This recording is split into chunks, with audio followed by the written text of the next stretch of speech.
episode of After Dark Fairy Tales. I got a creepy short story for you, and I'll let you guys guess who wrote this one. I'm not going to tell you, but I'm going to read this one to you, and I hope you enjoy it. I hope this one is scary, but you let me know what you think about it in the comments, and let me know what you think of, if you think it was intriguing. It might have some corny parts in it, but you give me your opinion. And if anyone who's here and is new to my channel, I hope you subscribe to it. I know some of the stories might not be everyone's cup of tea, but I hope you enjoy these stories on here, and I hope you do enjoy this one enough to subscribe if you're new to this channel. If you want to go through my channel, go through some of my videos before you make your final decision, please feel free. But I hope I get you as a new subscriber. That'd be great. And maybe you can share it with your friends and family, your mom, your dad, girlfriend, wife, husband, whoever. Hey, this is this guy who whispers with these creepy stories. Let's check him out, Okay, enough of acting silly. I'm going to go on and get to this one. Let me know what you think. And like I said, I'm not going to tell you who wrote this one. You'll probably be able to guess it. The title of it is called Lily's Viral Upload. Here we go. Hi there, honey. I want to thank you for joining me tonight and listening to what I have to tell you. My name is Lily, and I'm a horror narrator. The name of my YouTube channel is Lily's Creepypastas.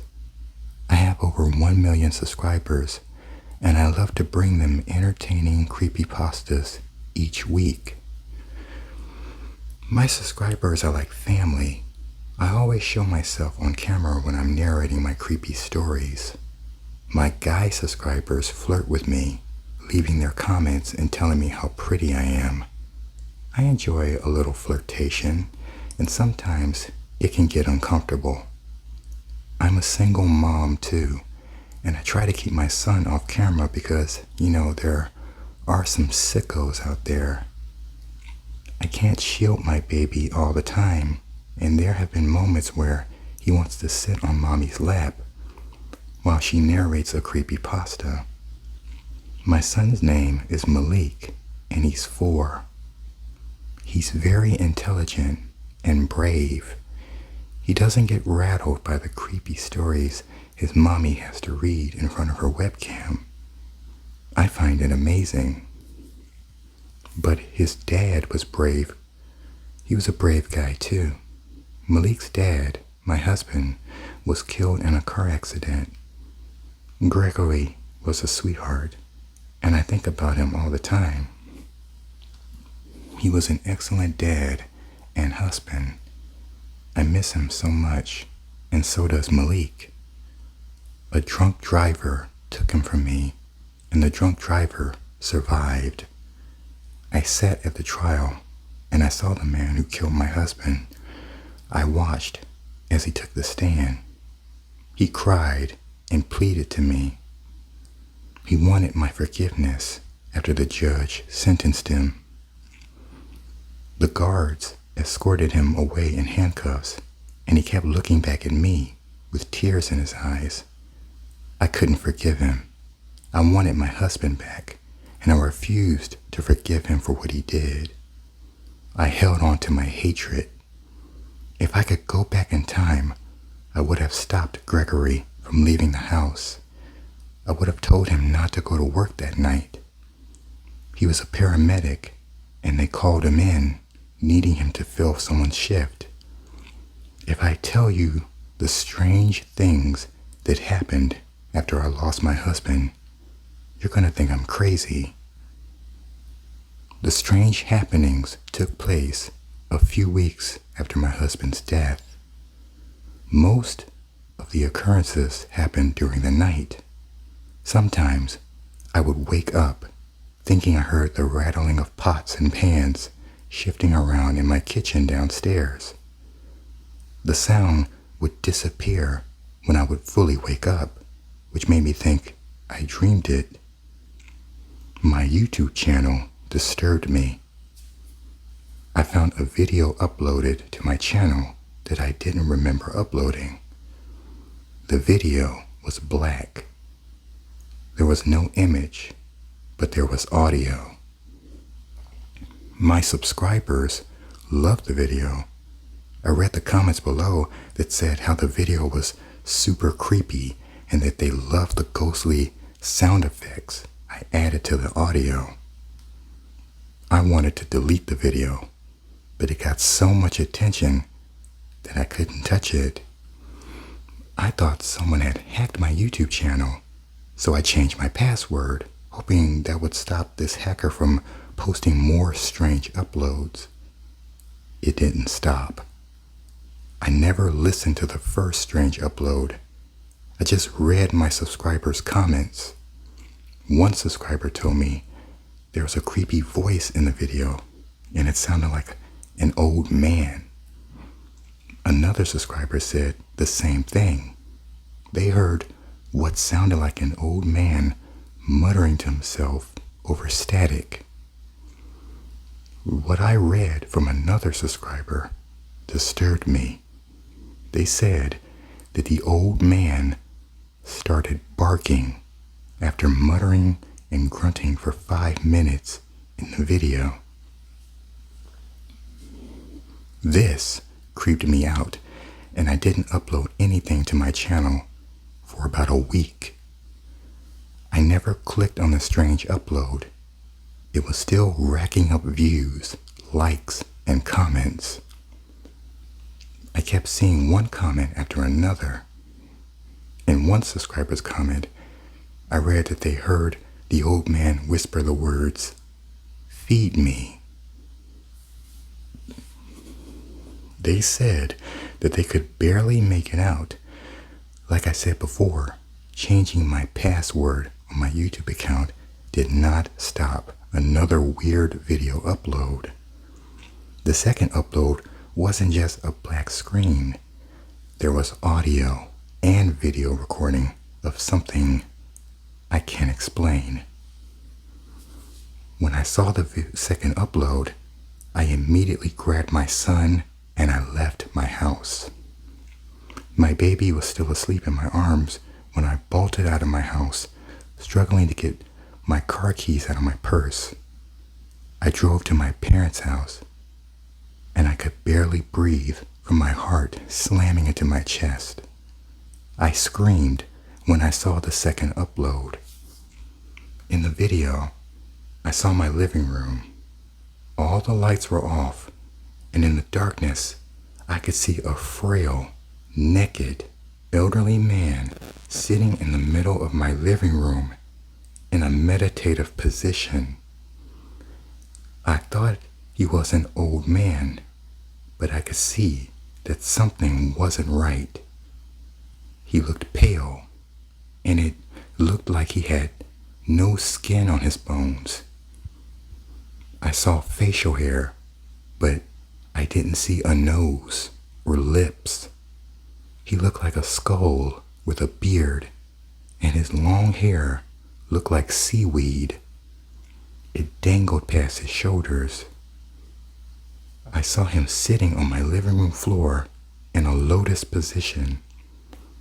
His legs were crossed, and I could see his shoulder blades emerging out of his back. The video was 1 minute long, and within those 60 seconds, I saw this twisted, gangly old man leap up from the floor, and he ran up to the camera with his mouth stretched so far open that the bottom of his chin reached his chest. I knew he wasn't human, and when he ran up to the camera, I finally got a good look at his face. From what I saw, he had no face. It was nothing but bones and teeth. He had eyeballs, but no eyelids. I'm standing there, staring at this grotesque creature on my laptop screen, and I keep thinking I'm gonna wake up at any moment.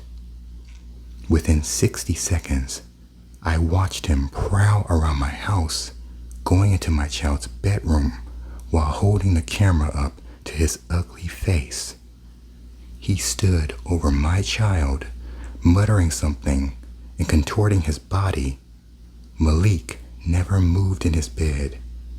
I heard a clicking noise, and I realized that it was him leaning over my baby and clicking his teeth.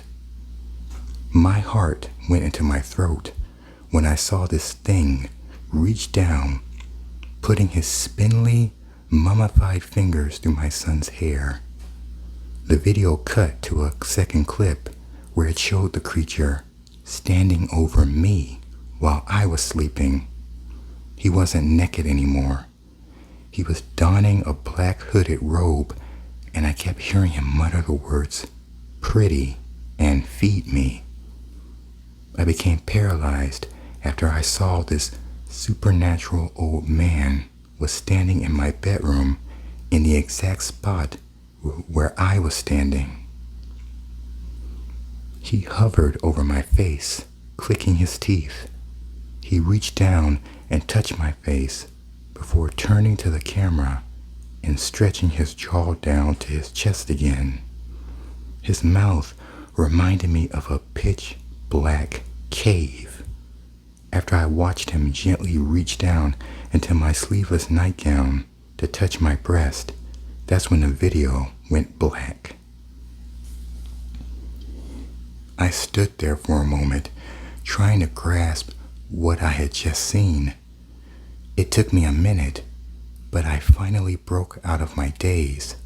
I realized that I needed to get my son and get the hell out of my house. This wasn't a burglar. There was no sign of a break-in. What I saw in that video wasn't a homeless man. It wasn't human. It wasn't a prank. I didn't try to figure it out. I didn't bother reading the comments below the video. Of course, my subscribers loved the video. They thought I had made a short horror film. The video racked up over 1 million views. It went viral, and my subscriber count shot up. I didn't give a damn about the 1 million views. I deleted that video.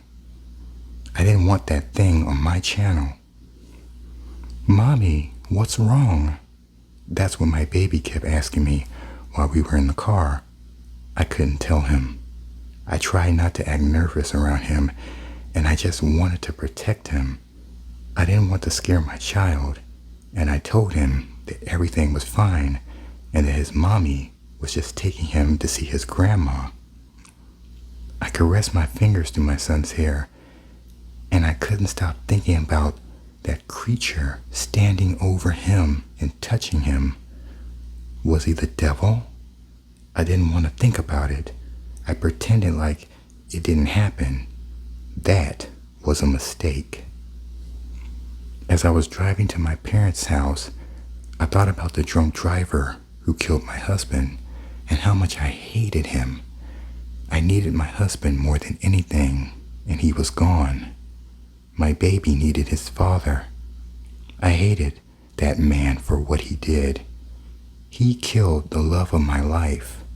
When I finally reached my parents' house, I didn't bother locking my car. I took my son into my arms and I ran up to the front door. My mom was shocked to see me. "Honey, what are you doing here? What happened?" That's what she said to me. I didn't answer her at first, and I ran to the house as soon as she opened the door. I told her to shut the door and lock it. I felt like I was being followed. It felt good to hug my mother, and feeling her embrace diluted some of the panicked thoughts that raced through my mind. I didn't want that strange-looking man coming to my parents' house. My mother kept asking me what was wrong, and I wanted to tell her what happened on my YouTube channel. But I couldn't because I didn't want her to think I was crazy. Instead, I just told her that I couldn't sleep, and I wanted to see her and Dad. I saw my dad come out of the kitchen, and I hugged him. I was so glad to see my mom and dad. But things got worse. My mother took Malik into her arms, and she kissed his tiny nose, which was something she always do to her grandson. I felt safe in my parents' house, but it lasted for a second. Everything went dark, literally. The power went out, and I couldn't see my mother or father through the darkness. I couldn't see my child's face. A minute or two passed before my eyes finally adjusted to the darkness. My mother almost panicked, and I reached out to hug her when I could finally see her. My dad almost tripped over the coffee table, and I grabbed his arm, not wanting him to fall. Seconds after the power went out, we heard a knock on the front door. It wasn't a normal knock on the door. The knocks had a dooming echo. I yelled at my mother, telling her not to go to the door. I knew what it was. I knew it was him. It was the black-robed figure I saw in the video, creeping his twisted body into my son's bedroom. He followed me. Now my mom and dad were in danger. "Sweetie, what the hell are you talking about?" That's what my dad said to me when I told him it was him. I wanted to explain, but before I could say anything else, I saw my dad disappear into the darkness. My mother and son disappeared too.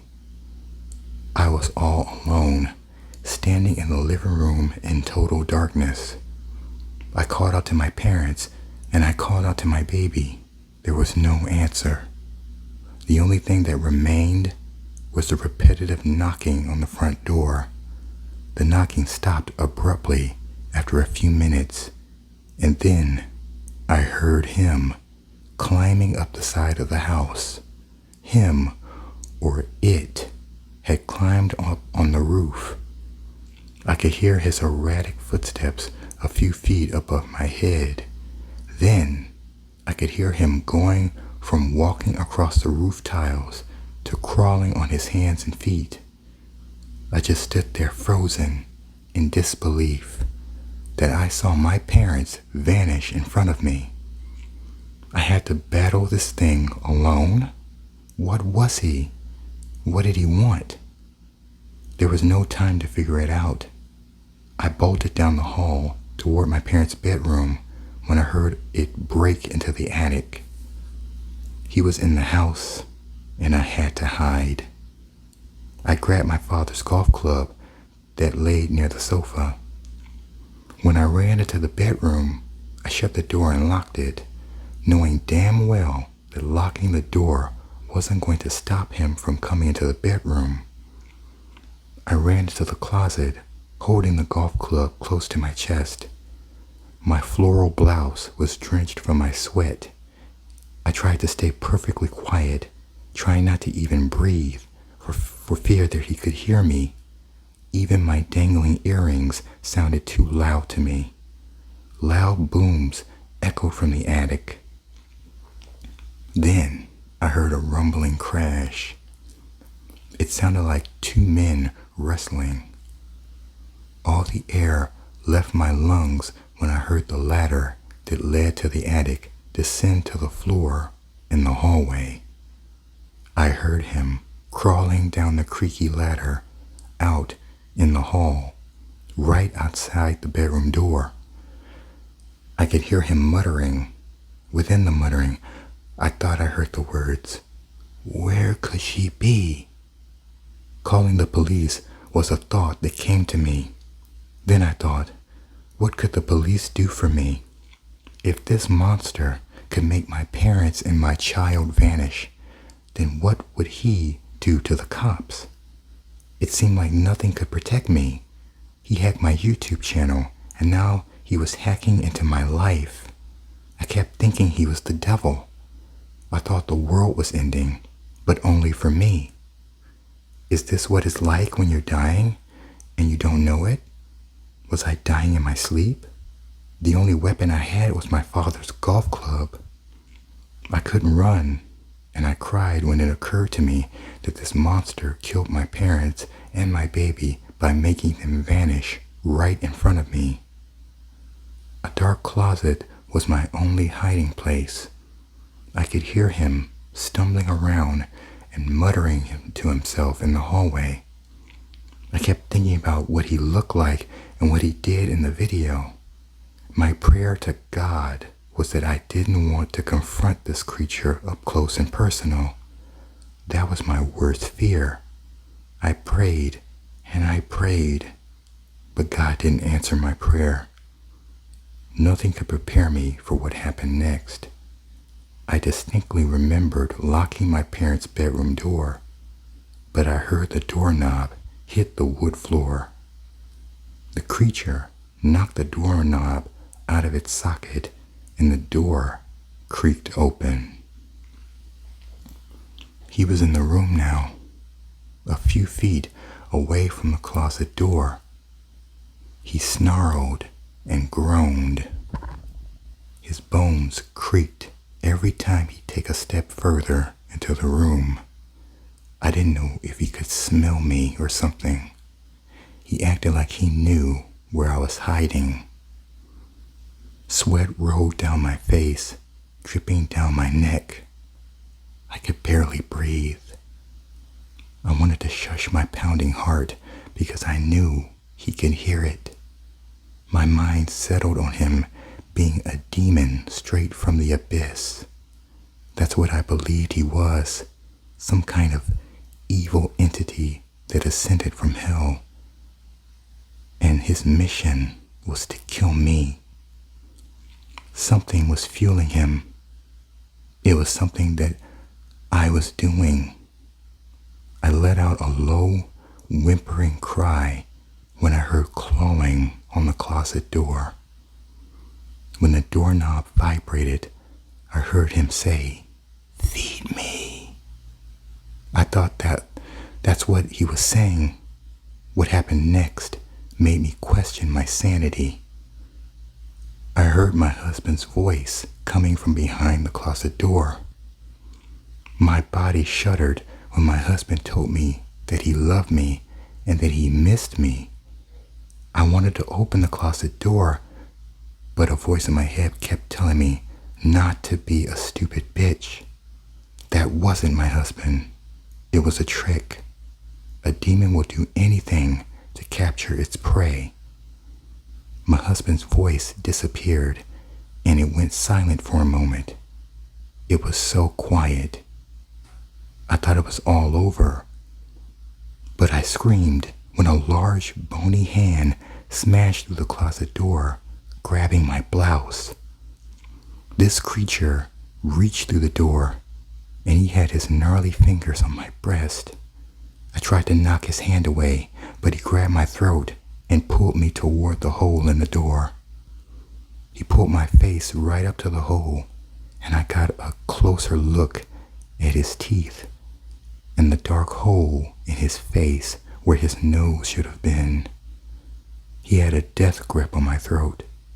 No matter how hard I tried, I couldn't break free from his icy, stone-hard fingers. Tears washed my face. I kept begging him to let go of my throat, but my pleading was in vain. A wide grin stretched across his lipless mouth. He twitched his head to one side, with his rotting eyeballs locked on my face.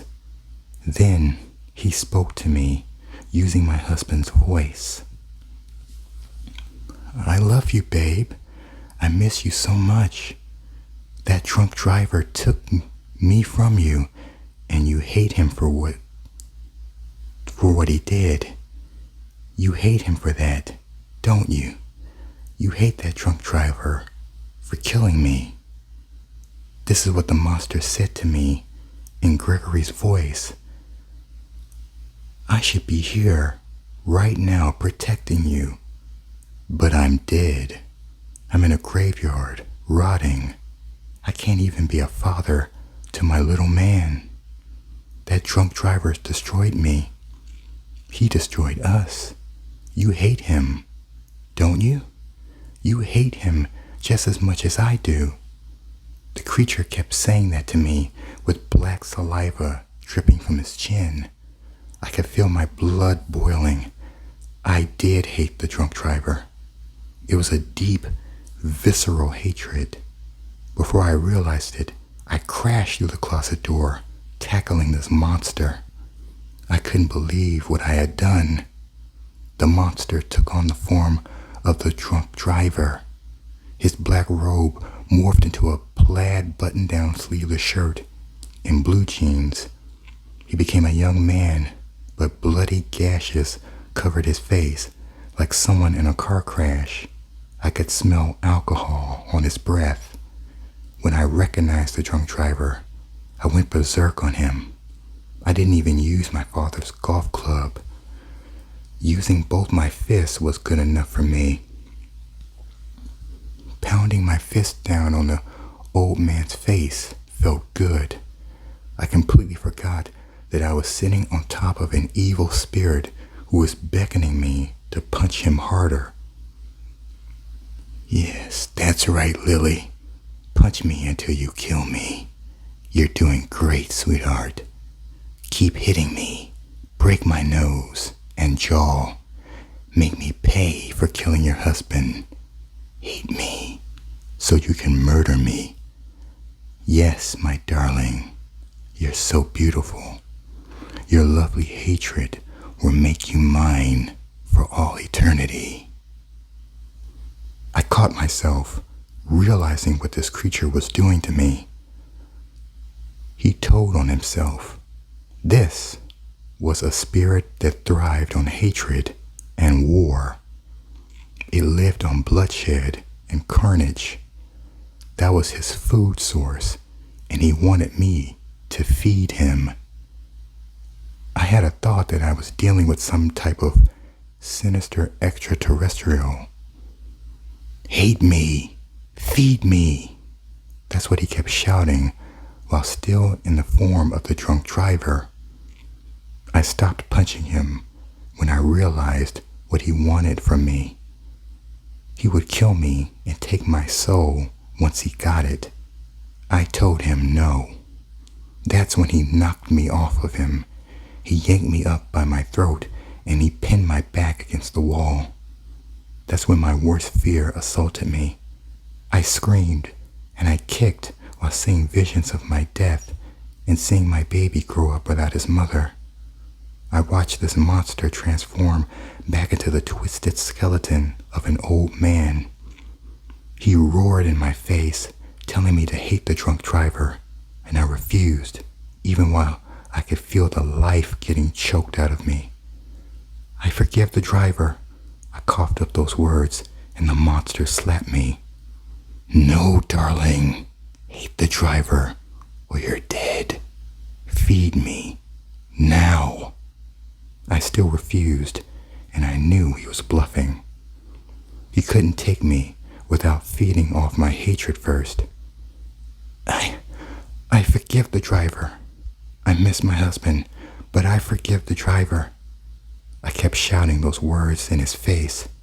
He shrunk back when I screamed in his face. He released my throat, and I fell to his knees. I wasn't afraid of him anymore. This creature was a coward. I watched him grab my legs while sobbing. He dug his hook-shaped nails into the ends of my blouse and my jeans. I kicked him off me. I kicked him so hard that my high-heel sandal flew off my foot and went sailing across the bedroom. I'm not going to hate. I forgive the driver who killed my husband. Do you hear me? Do you hear me, you piece of shit? I forgive him. I stood over the creature, screaming down at him. I saw how powerless and frail he looked, and then I saw his skin crumbling apart. His skin deteriorated. It cracked open like dry clay. His black robe disintegrated, leaving him naked. I forgive him, I shouted for the final time. The monster fell on his back, holding himself in a fetal position before turning into a heap of dark ashes. His rib cage melted into the floor. His seaweed hair and beard became dirt. His legs and arms reminded me of a sandcastle blowing away. In a second, I was back standing on the front porch of my parents' house, holding my child. "You forgive who, honey?" my mom asked me after she heard me shouting at something. She was standing in the doorway, and I was so happy to see her again. I had my parents back, and I was holding Malik. The creature was gone. God opened my eyes, and I had to forgive the driver for killing my husband, or I would lose everything. I couldn't lose Malik. That demon tried to steal my only baby. He tried to steal my parents, and he lost the game. I know you might be asking me this question. After what happened to me that night, did I go back to narrating creepypastas on my channel? The answer is yes.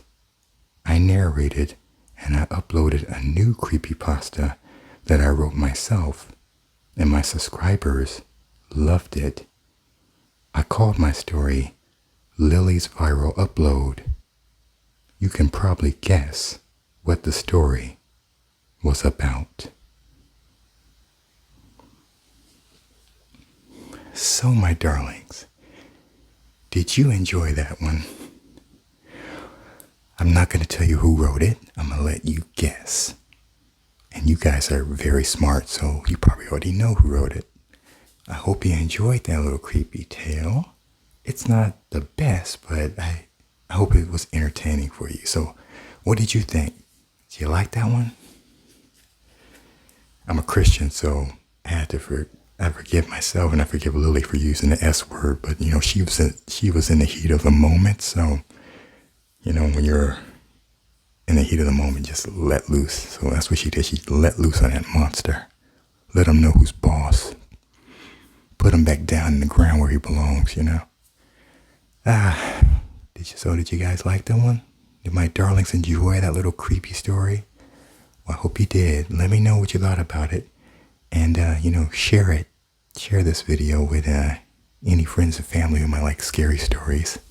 Pass it around. Introduce them to Lily's creepypasta. All right, then. Well, you let me know what you thought about this one. And were you cheering when Lily got the best of this monster? When she finally let go of her hatred and decided to forgive, which is the most hard thing to do, especially if you've lost or feel like you lost a loved one unfairly in a tragic accident that was caused by someone who you feel like was liable. It's kind of hard to forgive. It's like forgiving a murderer for taking your loved one. That's the hardest thing to do. But it seems like only God can help you do that. So tell me what you took away from the story. What was your perspective on it? So let me know in your comments. Don't be shy. Drop your thoughts below. Tell me what you think. I would love to know. And I really hope you enjoyed this bedtime story. I hope it was relaxing. I hope it was entertaining. Try to make it fun for you all. So let me know what you thought. And I will be back again with another creepy After Dark fairy tale bedtime story for you. And until you hear my voice next time, and I hope you enjoy my voice, good night, my darlings. Bye now.